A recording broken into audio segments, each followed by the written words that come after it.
Is it okay to question an assault accusation? Today, we're diving into a story that will make you rethink everything. The verdict zone is now in session. Let's meet Diana. She's 37 and she just lost her 24-year-old friend, Carlos. Here's why. One day, Carlos tells Diana a wild story about his coworker, Jenna, who's also 24, went to a local bar alone one night. It's a spot their friend group knows well. While she was there, a regular at the bar came over and introduced himself. He was friendly, and he started buying Jenna drinks all night long. They sat together, just the two of them, talking and flirting. By the end of the night, things got heated. They were making out. He was kissing her neck and that's it. They never left the bar together. Nothing else happened. Just two adults drinking, flirting, and kissing at a bar. But the next day, everything changed. Jenna walked into work and announced to the entire staff that the man from the bar had sexually assaulted her. Carlos, hearing this, decided to become a hero. He rounded up two other women from work and marched down to that same bar. Sure enough, the regular was there. He came over to say hello, just being friendly, offering to buy them drinks. That's when Carlos threatened him. He told the man if he ever spoke to his friends again, he would break his jaw. And Jenna's boyfriend, he completely supported Carlos, saying it was the right thing to do. Diana listened to this entire story and she had some questions.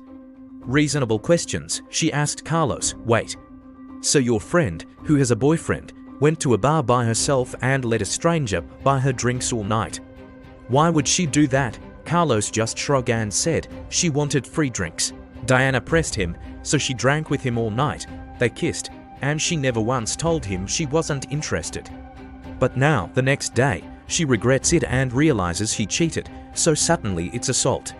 And you went and threatened to break his jaw over this. That's when Carlos exploded. He accused Diana of playing devil's advocate and threatened to walk out if she said another word. A few days later, Diana made a decision. She told Carlos she couldn't be friends with him anymore. She was completely appalled by everyone in that story: Jenna, Carlos, the boyfriend, the coworkers. She didn't want people with that kind of moral compass in her life. But now, Diana is second-guessing herself. Is she a victim blamer? Is she the bad guy here? She explained her thinking like this: she would never let someone buy her drinks all night if she wasn't interested in them. If a situation got flirty and she wasn't feeling it, she would say no. If she felt she was getting too drunk, she would call a ride and get herself home safely.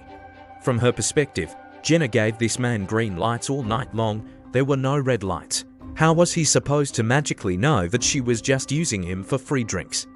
He didn't force her to drink. He didn't spike her drink. He never ignored a no because she never said it. Let us be crystal clear about what Jenna is calling assault. Making out and having her neck kissed at a bar, that's the extent of it. They didn't leave together. Nothing more happened.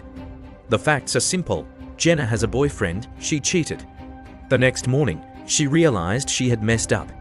So, instead of owning her mistake, she reframed it as an assault. And everyone around her, her coworkers, her boyfriend, and her friend Carlos just jumped on board.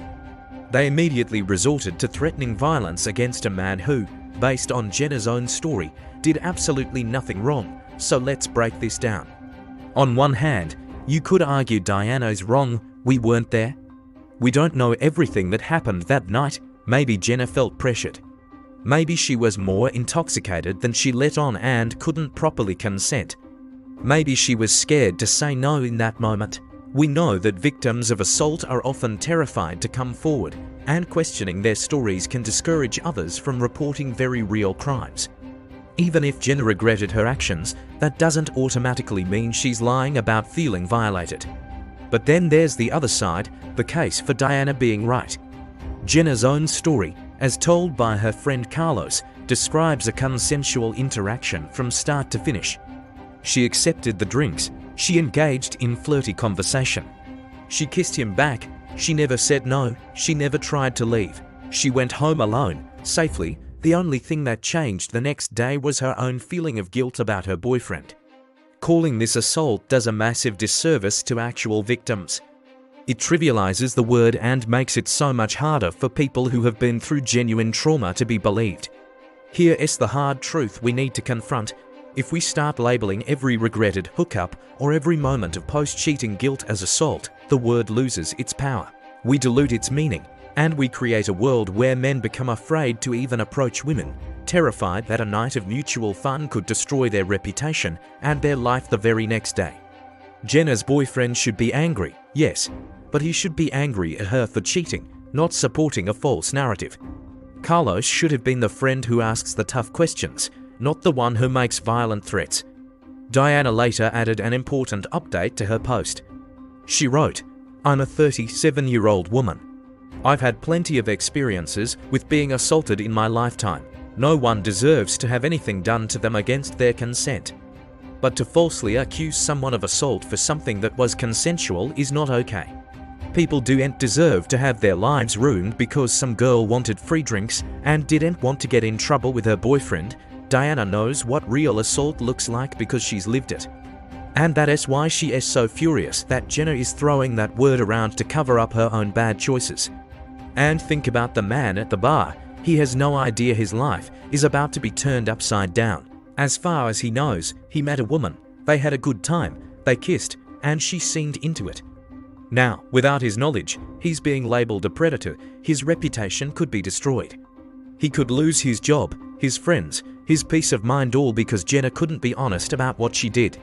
So now, it's your turn to be the jury. I want you to comment below. Type truth teller if you believe Diana was right to ask questions and refuse to support a false story. Type victim blamer if you think Diana should have just believed Jenna, no matter what, and kept her doubts to herself.